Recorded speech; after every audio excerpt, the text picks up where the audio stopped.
से माने राम सिया की करुण कहानी। एक है चंदन एक है पानी। राम सिया राम जय जय राम। राम सिया राम जय जय राम। नमस्कार, आपण पाहत आहात शिवराज न्यूज चॅनल। आजच्या बातमीपत्रामध्ये प्रभू श्रीराम जन्मोत्सव उत्साहात साजरा। मर्यादा पुरुषोत्तम श्रीराम यांचा जन्मोत्सव आज संपूर्ण देशभरात अत्यंत भक्तिभावाने, उत्साहाने आणि जल्लोषात साजरा करण्यात येत आहे।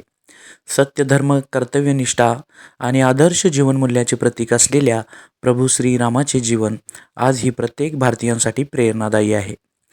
रामराज्याची संकल्पना मांडणारे, प्रजेसाठी कर्तव्य निभावणारे आणि आदर्श पुत्र, आदर्श राजा, आदर्श पती म्हणून ओळखले जाणारे प्रभू श्रीराम हे भारतीय संस्कृतीचे खरे आधारस्तंभ आहेत। त्यांच्या जीवनातील प्रत्येक घटना आपल्याला संयम, त्याग, निष्ठा, कर्तव्य आणि नीतिमत्ता शिकवते। याच पवित्र रामनवमीच्या निमित्ताने हातकणंगले तालुक्यातील पेठवडगाव येथील नवीन वसाहतीमध्ये एक सुंदर आणि भक्तिमय कार्यक्रमाचे आयोजन करण्यात आले होते। या कार्यक्रमाचे विशेष म्हणजे संपूर्ण कॉलनीतील लहान मुले, युवक, महिला आणि ज्येष्ठ नागरिक यांनी एकत्र येत हा उत्सव अत्यंत उत्साहात साजरा केला। कार्यक्रमाची सुरुवात प्रभू श्रीरामाच्या मूर्तीची कलशावर विधिपूर्वक प्रतिष्ठापना करून करण्यात आली। ढोल ताशांच्या गजरात आणि श्रीरामच्या घोषणांनी परिसर दुमदुमून गेला होता। वातावरण पूर्णपणे भक्तिमय आणि उत्साहपूर्ण झाले होते। यानंतर कॉलनीतील सर्व महिलांनी आणि पुरुषांनी एकत्र येत रामरक्षा स्तोत्राचे सामूहिक पठण केले। या सामूहिक प्रार्थनेमुळे एक वेगळाच आध्यात्मिक अनुभव सर्वांना मिळाला। त्यानंतर प्रभू श्रीरामाची आरती करण्यात आली, ज्यामध्ये सर्वांनी भक्तिभावाने सहभाग घेतला। कार्यक्रमात ज्येष्ठ नागरिकांनी श्रीरामाच्या जीवनावर आधारित अभंग आणि भक्तिगीते सादर केली। त्यांच्या सादरीकरणामुळे कार्यक्रमाला एक सांस्कृतिक आणि आध्यात्मिक उंची प्राप्त झाली। या भव्य आणि प्रेरणादायी कार्यक्रमाचे आयोजन संजय बुवा, धनंजय बुवा आणि परिवार, संजय नांगरे आणि परिवार, महेश बन्ने सर आणि परिवार, माळी साहेब, अविनाश पाटील सर, धनंजय गोंदकर, बोबाटे महाराज, पाटील परिवार, बिडकर परिवार, जाधव परिवार, नायकवडी परिवार, हिंगमरे संपूर्ण परिवार, सागर मदने, सागर कदम, तिरंगा ग्रुपचे अध्यक्ष उत्तम आळके आणि ग्रुपचे सर्व सदस्य, तसेच सचिन यादव, डॉक्टर अमोल पाटील यांनी संयुक्तरित्या केले। या कार्यक्रमासाठी विविध क्षेत्रातील मान्यवर आणि तसेच परिसरातील सर्व नागरिक मोठ्या संख्येने उपस्थित होते। आयोजकांच्या नियोजनबद्ध कार्यामुळे कार्यक्रम अत्यंत सुरळीत आणि यशस्वीपणे पार पडला। आरतीनंतर सर्व उपस्थित भाविकांना महाप्रसादाचे वाटप करण्यात आले। या प्रसंगी एकोप्याची आणि बंधुभावांची भावना स्पष्ट जाणवत होती। अशा प्रकारचे धार्मिक आणि सामाजिक कार्यक्रम समाजात एकात्मता, संस्कार आणि सकारात्मक ऊर्जा निर्माण करण्याचे काम करतात। प्रभू श्रीरामाच्या आदर्शाचा अवलंब करून समाज अधिक सुसंस्कृत आणि सशक्त बनू शकतो, असा संदेश या कार्यक्रमातून देण्यात आला।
जटामुकुटमण्डितं सासीतूर्णदुर्बाणं पाणिं रक्तं चरान्तकं स्वलीलया जगत्रातु माविर्भूतमजं विभुं राम रक्षां पठे प्राज्ञां पापकलीं सर्वकामदां शिरो मे राघवः पातु बालं दशरथात्मजा कौसल्ययो वृषः पातु विश्वामित्रप्रियश्रुति प्राणं पातु महत्क्राता मुखं सौमित्रिवत्सला जिह्वा विद्यानिधिं पातु कण्ठं भरतवन्दिता स्कन्धौ दिव्यायुधः पातु भुजौ भग्नेशकार्मुका करौ सीतापतिः पातु हृदयं जामदग्निजे मध्यं पातु भरद्वंशी नाभिं जाम्बवदाश्रया सुग्रीवेशकटिः पातु सखिने हनुमत्प्रभु ऊरूरगुत्तमः पातु रक्षः कुलविनाशकृत् जाह्नवी सेतुकृतः पातु जङ्घे दशमकान्तका पादौ विभीषण श्रीदः पातु रामोऽखिलः वपुः एतां रामलोपेतां रक्षायां सुकृती पठेत् सचिरायुः सुखी पुत्री विजयी विनयी भवेत् पातालभूतलव्योमचारिणे छद्मचारिणः न द्रष्टुमपि शक्तास्ते रक्षितं रामनामने रामेति रामभद्रेति रामचन्द्रेति वा स्मरन् नरो न लिप्यते पापैर्मुक्तिमुक्तिं च विन्दति जगज्जयन्तौ भ्रातरो रामलक्ष्मणौ शरण्यो सर्वसत्त्वानां श्रेष्ठो सर्वधनुष्यताम्।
शिवराज न्यूजसाठी मुख्य संपादक सचिन देसाई, पेठ, वडगाव.